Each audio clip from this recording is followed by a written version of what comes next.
اكتر حاجة بتكسر قلب الانسان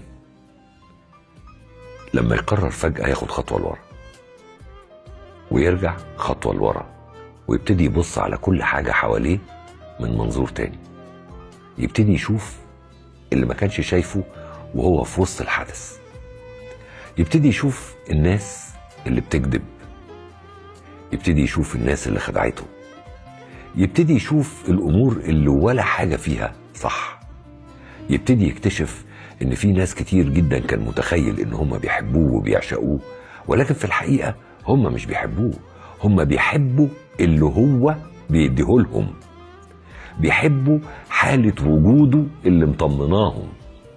انما في حالة انه بطل يدي او ما بقاش موجود لا هيحبوه ولا هيسألوا عليه.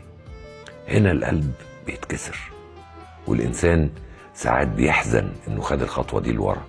بس مهم جدا انك كل فترة تاخد خطوة لورا وترجع تبص على الدنيا حواليك وتشوف الناس اللي حواليك وتقيم مين بيحبك ومين بيحب وجودك.